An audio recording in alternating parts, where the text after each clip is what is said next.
What's up, everybody, and welcome to Godking Master of Rituals.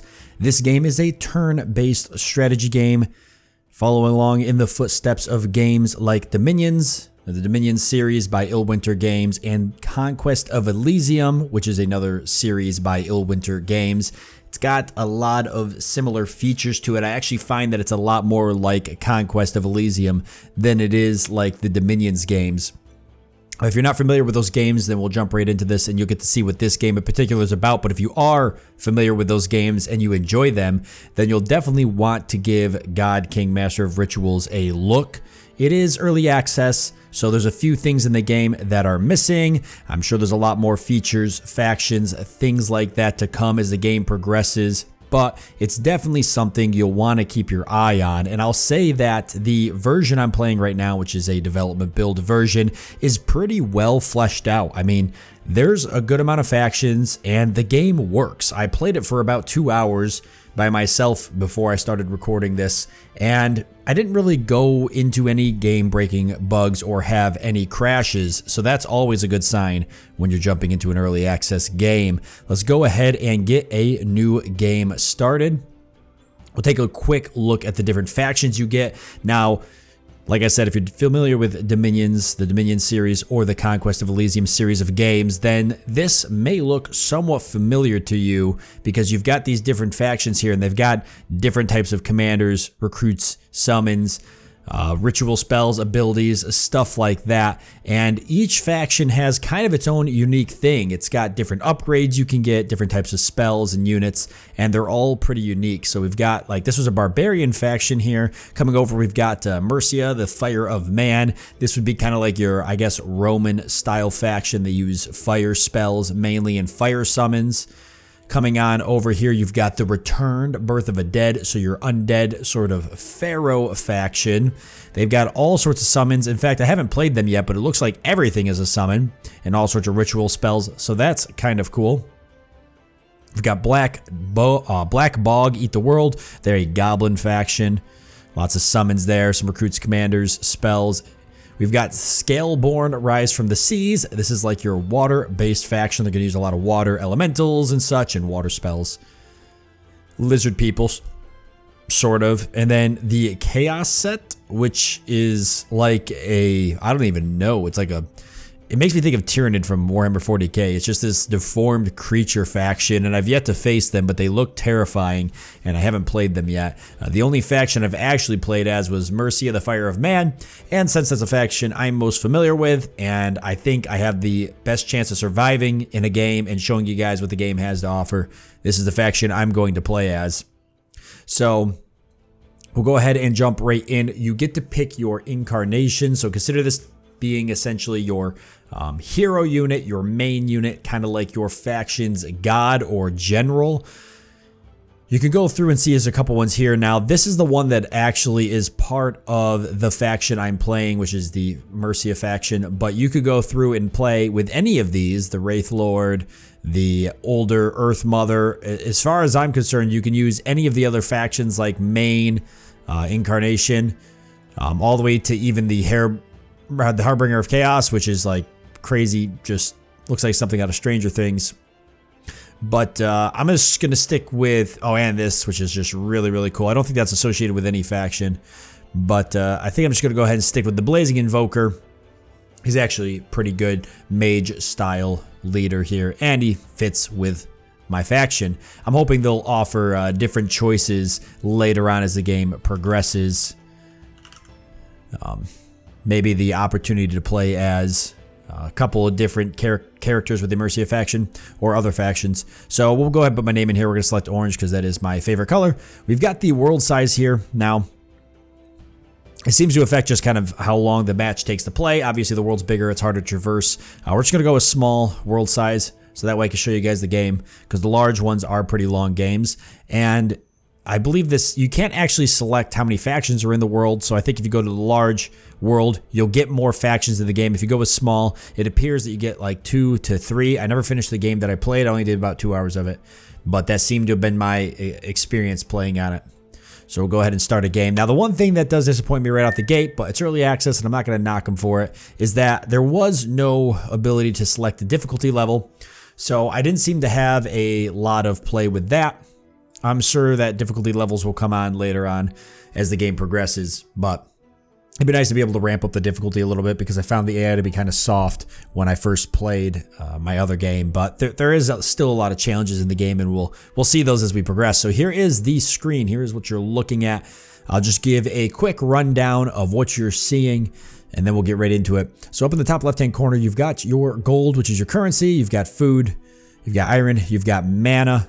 Mana kind of lets your casters and stuff use special abilities. Instead of each individual caster having a mana pool, you've just got a universal mana pool that each caster can pull out of, which is kind of cool. It's definitely unique. Up here, just got things like the time, which is actually straight on accurate. So now you guys can see what time I'm playing this. And down here, we've actually got our armies.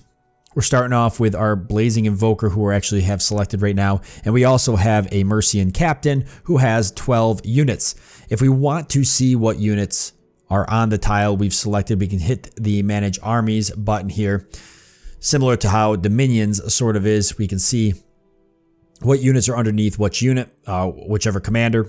And units cannot free roam the map by themselves. An army has to have a commander to be able to navigate the map, very similar to both Dominions and Conquest of Elysium and how those operate.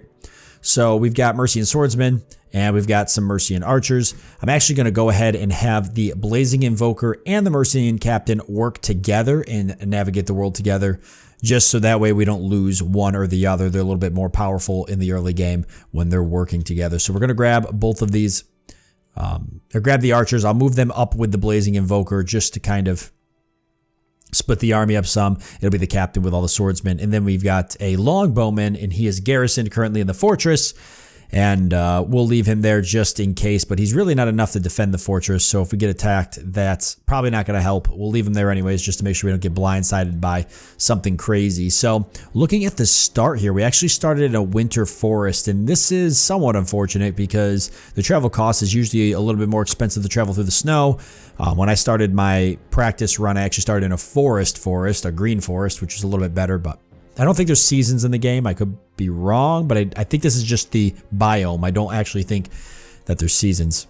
We do have a hamlet right here next to us, and if you look in the bottom right-hand corner where the minimap is, you'll get kind of a breakdown of what's there and such. So if you actually click on it, if we take this hamlet over, we'll get a little bit of gold, not good. We'll get a little bit of gold and a little bit of food, merge those two words together. And it kind of shows you what's there. So we've got a scouting report. There's some heavy cavalry, some militia, some scouts, some slingers, some archers, and it just gives you a rough idea of the enemy power. And if you actually click off of that and just hover and you click on your army, and then you hover over it, you'll get an idea of what the enemy power is compared to your power. So we see we've almost got double the power. So we probably could take this out, but let's just go ahead and do a little bit of exploring first, just to see what's around us. This button will actually toggle to group your commanders together. So if we click on that, our commandos will travel as one instead of controlling each individual commander. Nice packed up group here, which is always nice. So we got a water body over here. Looks like the minimap does work, as in it doesn't cycle through, so this is the edge of the map. It's not a, from what I understand, in my test run, it's not just a continuous map, I guess you would call it, where you can just go all the way around the world. So it does kind of stop here. So we're up in the top right-hand corner. I guess it's easily defensible, right? So that's not too bad. We'll go ahead and just start exploring up this way. We get a certain amount of moves. Each unit has its kind of AP here, its action points. And so we're just going to kind of travel up to the north, get all this explored. We're trying to find more of these villages and such to conquer to get some extra resources. There can be hamlets, there can be mines, fortresses, just all sorts of stuff, watchtowers, lots of things. Some of them have bonuses that give you things. Some of them give you mana and everything. There's a lot of different stuff in the game, and so you just got to kind of search around and try to find them so you can capture them, get a little bit more stuff towards your army. So now clicking on the Mercian Fortress, you can see it's producing its own amount of resources each turn. And we've got commanders we can hire. We've got things like units that we can recruit. We can get a max of 5 per turn or a max of 1 commander per turn. And then we've got different upgrades here that we can get. And this is sort of like building buildings in your fortress, but it is what it is. It's actually an upgrade system. So you're kind of building these buildings, but it's not a turn. It doesn't cost like an amount of turns to build them. So take the like mercantile, for instance. If we pick that up, we don't have to like build a mercantile building or a trade building or something. It's not like, oh, it's researching for 8 turns or something. You just click on it and you get it, and it's in effect from that turn forward. So it is what it is. They're upgrades. You're just upgrading your fortress. And it costs a certain amount to do these. Some of these will unlock new units. Some of them will unlock new buildings. They're not all necessary. I find that, for example, the kennels, which unlocks warhounds. I never did that in my practice run because I just didn't really feel like spending the money on warhounds when I could just get more swordsmen. So I just didn't pick that up. But some of these are prerequisites to unlock new upgrades, and so you do got to get them. For example, it says here for the archery range that it unlocks several new holding upgrades, and each upgrade will tell you if it does that or if it doesn't. So my favorite one actually is the recruitment drive. So it automatically recruits 1 Mercian militia for free at this holding per turn. So you're literally getting free units. It is a very expensive upgrade, but I find that it's definitely one of the best ones, I think, in the whole game, because you're literally just getting free units. So we're going to want to pick that up as soon as we can. And some factions might have a form of this, but when I played the Mercians, I found this to be very powerful, especially if I wanted to build small scouting armies full of militiamen. They're not very strong, but you do start getting a lot of them very quickly as the game progresses.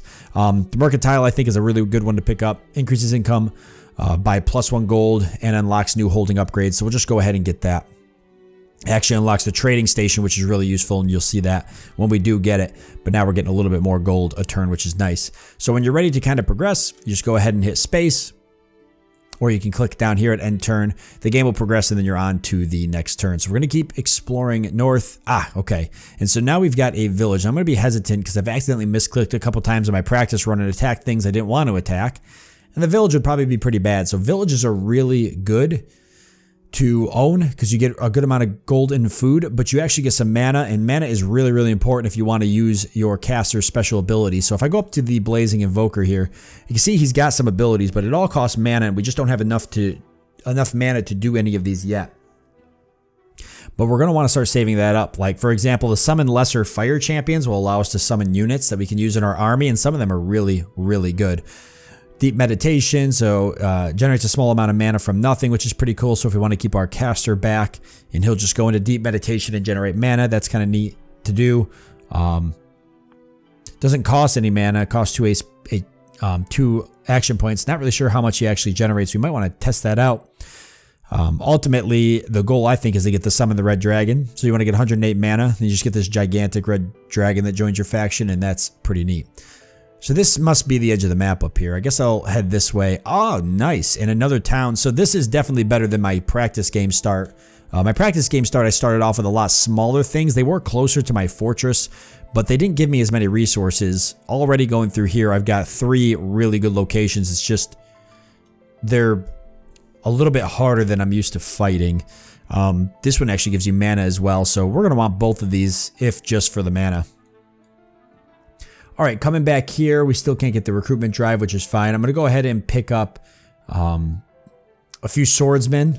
We'll grab 2 of those, and then I'm going to go for the trading station. Now, what the trading station allows you to do is it allows you to buy and sell certain resources for other resources. It is always, as far as I'm concerned, a 1 to 2. So if you want to buy, say, 1 gold, and you're going to sell 2 food, it's always going to be buy 1 gold for 2 food. This, I find, becomes pretty useful because generally at some point in the game, you're going to have at least one of these resources that are just complete runaway, and some units take more of one resource than others. So I found in my practice run, I had a lot of food versus everything else, and so I was able to sell that food for some of the other things that I needed, which is pretty useful. Those swordsmen there that we bought, they're just going to garrison up. If I click on them, I can't really do anything. They can't leave the fortress, so they just stay garrisoned until a commander can eventually take them out of there. All right, let's just keep exploring then. I kind of want to find a small place to attack so you guys can at least see what that's about. And you will find yourself just flying through turns in the early game, which is again why I think the recruitment drive is so important, because you can do a lot of turns in this game. So, 40, 50 turns, that's 50 militiamen. And the sooner you get it, the better. That really adds up. But we need 18 gold.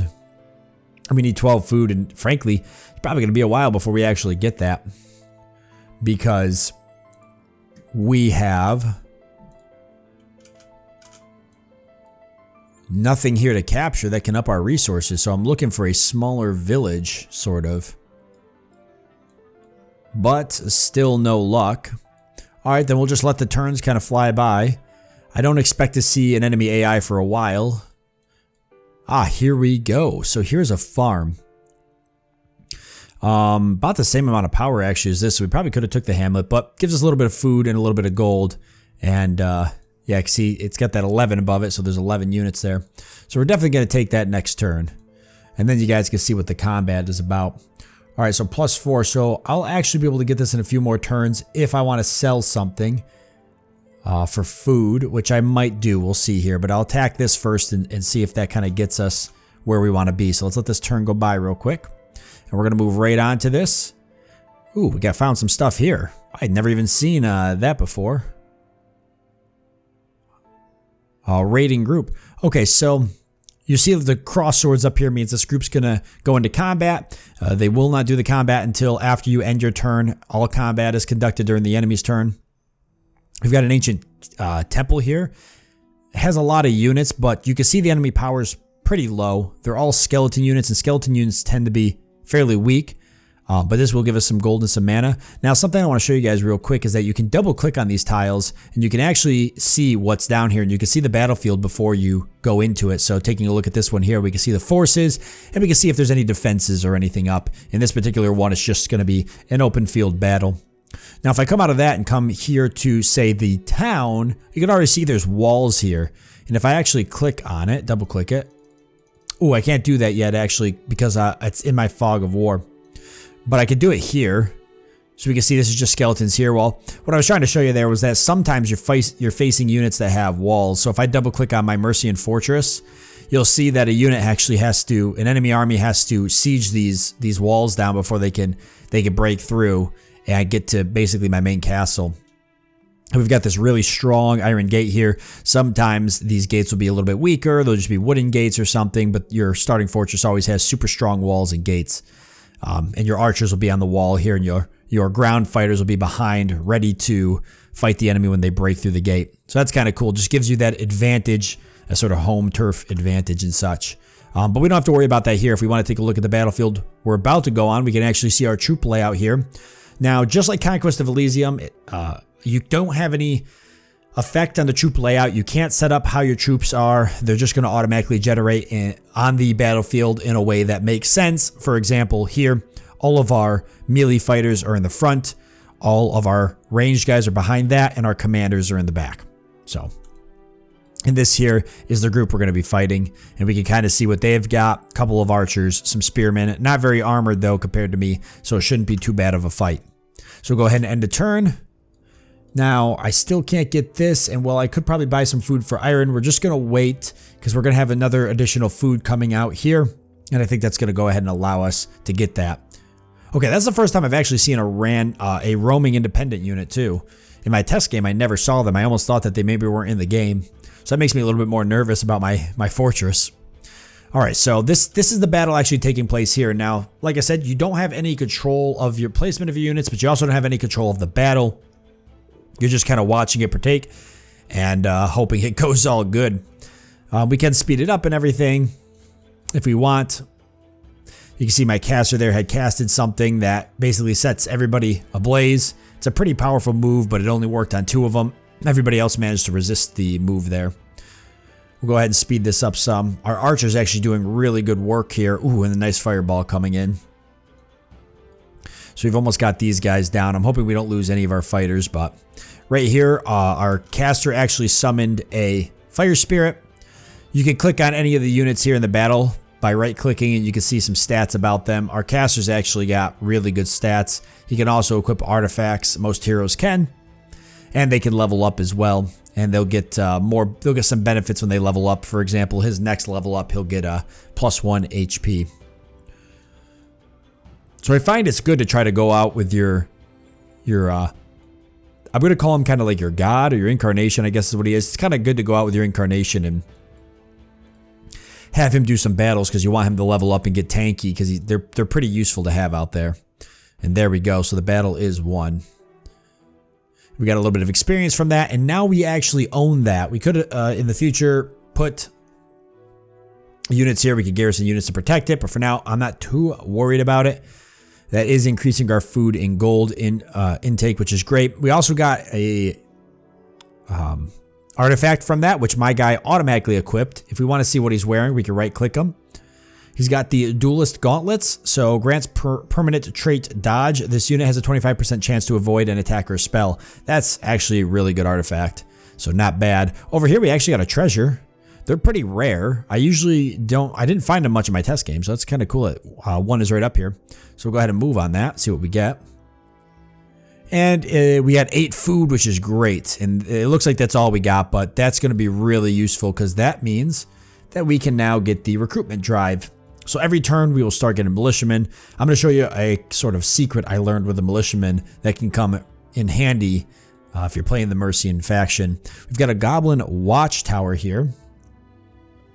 Units stationed here can see 2 tiles away, which is pretty cool, and it's fairly weak, but I believe...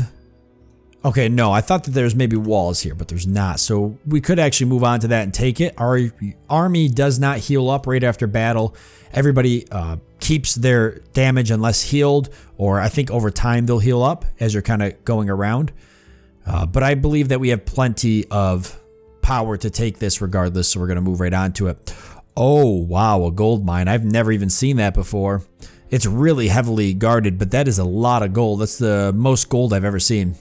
Okay, perfect. So what I thought was actually a worse start than what I played last time has turned into a really powerful start because there's a lot of resources around here we can take advantage of, and being in the corner going to give us that defensive position, so that's not too bad. I take back everything I said. All right, we're going to go ahead and save up for a commander, so I'm not going to spend any more gold or anything on that. I want to get a commander for my militiamen here. So let's see how we do. We'll go ahead and speed this up. We get the burning in there. Actually, it was pretty effective. It almost killed half their army. And then, yeah, these goblins are just super weak. So there we go. Watchtower under our control. We got another artifact and some XP. So the artifact we got here,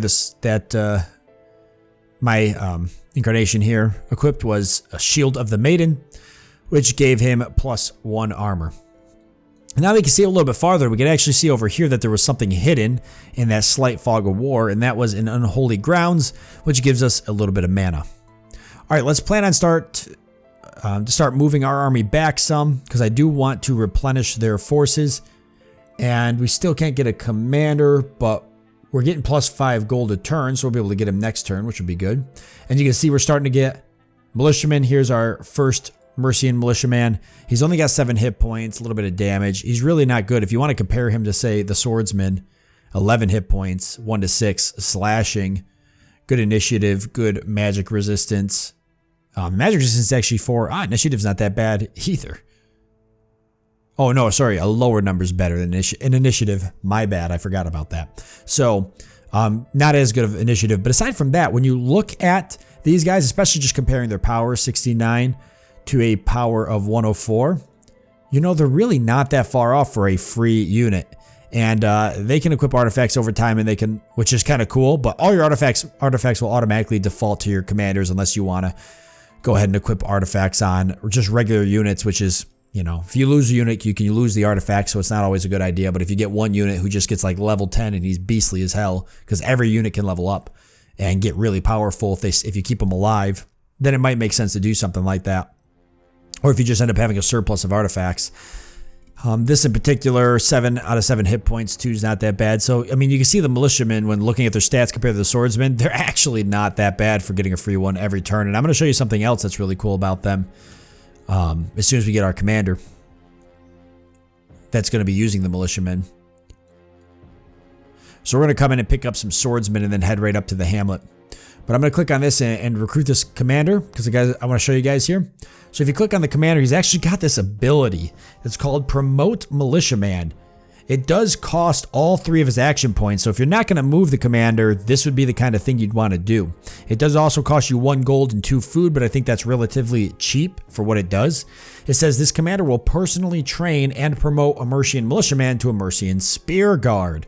So you get these free militiamen, and then for 1 gold and 2 food, you can upgrade these free militiamen to a Mercian spear guard. And if you actually click on the fortress, Mercian spear guard is something that you can make, but it costs 1 iron, 1 food, and 5 gold. So you completely ditch the iron, and then you save, what, 3 gold or so for it? I mean, it's a pretty good deal, not to mention the militiamen were already free to begin with. And if you click on the spear guard, so you're basically getting like 2 more hit points, 2 less initiative, a little bit more power. They're still not as good as your swordsmen, but they're definitely not bad for what you're getting. And they make getting a free one all the time makes really, really good. Makes really, really good on just having these Roman armies. I like to use these armies actually, full of militiamen, for going around and capturing low tier areas like the Unholy Grounds or the Hamlet. I like to use them for scouting. Now, most importantly, like to use them for securing areas. They can go and sit on them if it looks like enemies are going to take them or something like that. They're just really useful for a lot of stuff like that. Anyway, that there is going to be the end of this episode. What do you guys think of the game? Let me know down below in the comment section. And if this is your first time on my channel, consider hitting the subscribe button. Really helps me out a lot. If you want to see more content like this, don't forget the like button as well. I'm going to play a little bit more of this game, so you're going to want to stick around and see what it has to offer. Like I said, it's a lot of fun. It's certainly something worth checking out. You'll find a link down below in the description of the video to the Steam store page where you can take a look at it for yourself, see if it's something for you. But well, thank you all for joining me. Hope that you enjoyed it. Look forward to seeing you next time.